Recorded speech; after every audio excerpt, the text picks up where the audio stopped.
কিরে টম্পা, তোদের মরিচ গাছের কি অবস্থা? মরিচ বিক্রি করে সবসময় বলস স্কুলে ফি দিবি, কিন্তু এখনো দিতে পারস নাই। টাকা দিতে না পারলে তোর বাবা তোকে স্কুলে পাঠায় কেন? তোর বাবার সাথে কাজ করলে তো কিছু টাকা বেশি ইনকাম হয়। গরিবের পড়ালেখা করার এত শখ কেন? গরিব হয়েছস, পড়ালেখা করবি না, ফকির হয়ে থাকবি। পড়ালেখা করার শখ কেন? পড়ালেখা করবে বড় লোকেরা, বড় বড় গাড়িতে চড়বে লেখাপড়া করে। তোরা কি বড় বড় গাড়িতে চড়তে পারবি না? তোদের তো টাকাই নেই। বান্টি, তুই না আমার বন্ধু, তুই আমাকে এত অপমান করতে পারলি? আমার বাবা গরিব কিন্তু সৎ লোক। আমার বাবা পরিশ্রম করে খায়, চুরি করে না। আমার স্কুলের ফি দিতে দেরি হয়, কিন্তু স্কুলের ফি আমরা মেরে দেই না। আমার বাবার কষ্টের টাকায় পড়ালেখা করে আমি একদিন অনেক বড় চাকরি করব। গরিব হয়ে আবার স্বপ্নও দেখে। সেটা খেতার নিচে থেকে কোটিপতি হওয়ার স্বপ্ন দেখা ভালো নয়। সেই স্বপ্ন স্বপ্নই থেকে যাবে, বাস্তবে কখনো রূপ নেবে না। বান্টি, স্বপ্ন যদি সঠিকভাবে দেখা হয় এবং সেই অনুসারে যদি চেষ্টা করা হয়, তাহলে সেই স্বপ্ন একদিন বাস্তবে রূপ নেয়। আমি পড়ালেখা করে একদিন অনেক বড় চাকরি করব। আমাদের জীবন থেকে দুঃখ চলে যাবে। আমার এই আশা একদিন না একদিন পূরণ হবে। তারপর টুম্পা মনে কষ্ট নিয়ে বাড়ি চলে যায়। কি রে টুম্পা, তোর কি হয়েছে? তোর মন খারাপ কেন? তোকে কি বান্টি কিছু বলেছে? মা, বান্টি কি মিথ্যে বলেছে নাকি? বাবা আমার স্কুলের ফি দিতে পারে না। কতদিন হয়েছে আমার স্কুলের ফি দেয় না। আমাকে কত কথা শুনতে হয়। আমি আর কাল থেকে স্কুল যাব না। আমি বাবার সাথে মাঠে কাজ করব। কি রে মা, কি হয়েছে? তুই দুঃখ করিস না, তোকে আর কথা শুনতে হবে না। এবার আমাদের মরিচের ফলন ভালো হয়েছে, মরিচ দিয়ে অনেক লাভ করতে পারবো। আমি তোর স্কুলের সব বেতন পরিশোধ করে দিব, তোকে একটা নতুন জামাও কিনে দেব। কি মজা, কি মজা! বাবা আমাকে নতুন জামা কিনে দেবে। বাবা, তুমি মাকেও একটা শাড়ি কিনে দিও। আমার কোনো শাড়ি লাগবে না। তোর বাবাকে বলিস উনি যেন একটা শার্ট সেলাই করে নেই। একটা মাত্রই শার্ট, আজ 2 বছর পর্যন্ত পরছে। আরে আমার কিছু লাগবে না, আমার যা আছে তাতেই চলবে। তোমরা এখন থাকো, আমি বাজারে গিয়ে মহাজনের সাথে কথা বলে আসি।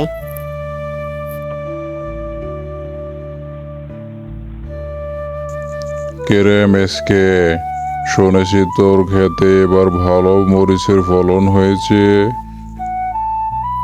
জি মহাজন, এবার ভালো ফলন হয়েছে, আশাবাদী অনেক টাকার মরিচ বিক্রি করতে পারবো।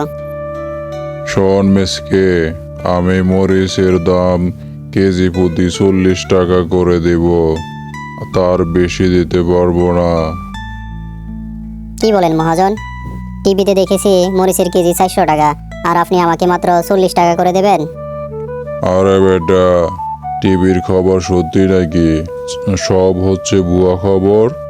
আর মরিচ কি শুধু তোর কাছ থেকেই কিনবো নাকি? আমার আরো কত কৃষক রয়েছে, আমি সবার কাছ থেকে এ দামেই কিনবো। মহাজন, আমার মেয়ের স্কুলের বেতন বাকি, আমি মেয়ের স্কুলের বেতন দেব। মেয়েটাকে বলেছি একটা জামা কিনে দেব, এই দামে বিক্রি করলে তো আমি কিছুই করতে পারবো না।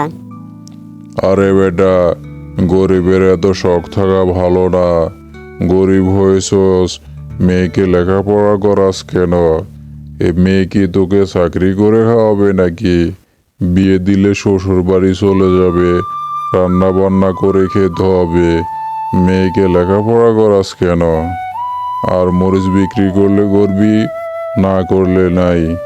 আমার দাদনের টাকা দিয়ে যাবি, বলে দিলাম। যা এখন এখান থেকে। তারপর মিসকে শিয়াল সেখান থেকে মন খারাপ করে বাড়ি চলে যায়। হায় আল্লাহ, আমি এখন কি করব?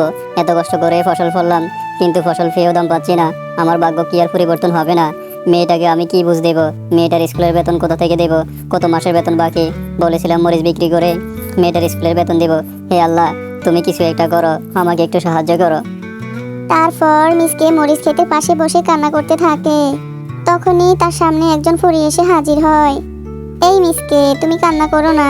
তোমাকে আর কান্না করতে হবে না, আমি তোমাকে সাহায্য করব। এই নাও মরিচ। এই মরিচগুলো তুমি তোমার বাড়ির উঠোনে রোপণ করে দিবে। এই মরিচগুলো রোপণ করলে কি হবে পরে?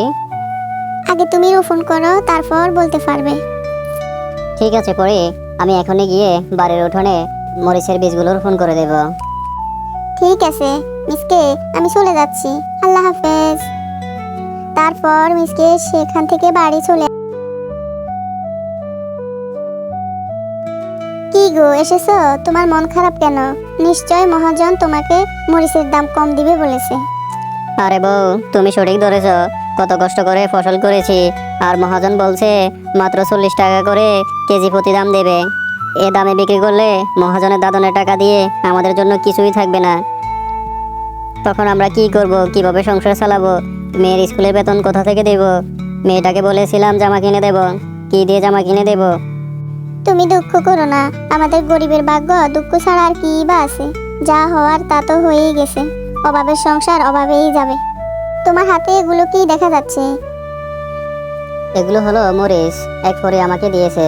পরি বলেছে এগুলোর বীজ বাড়ির উঠানে লাগিয়ে দিতে, এতে আমাদের ভাগ্য পরিবর্তন হয়ে যাবে। কি বলো? তাহলে রোপণ করে দাও। আরে ফসল করে ভাগ্য পরিবর্তন হয় না? আর এই কয়টা মরিচ রোপণ করে কিভাবে ভাগ্য পরিবর্তন হবে? তুমি রোপণ করো, ফরি যেহেতু বলেছে, তাহলে হলেও হতে পারে। তারপর মিসকে বাড়ির উঠোনে মরিচের বীজগুলো রোপণ করে দেয়।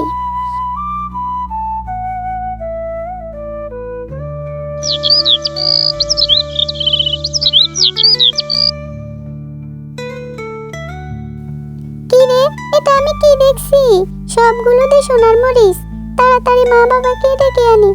বাবা, মা, তোমরা কই? এসে দেখে যাও। কি রে, কি হয়েছে? ও মা, এটা কি দেখছি আমি? সব গাছে সোনার মরিচ ধরেছে। আল্লাহ, মনে হয় এবার আমাদের দিকে মুখ তুলে তাকিয়েছে। তারপর মিসকে সোনার মরিচ বিক্রি করে বড়লোক হয়ে যায়। এরপর থেকে তারা সুখে শান্তিতে জীবনযাপন করতে থাকে।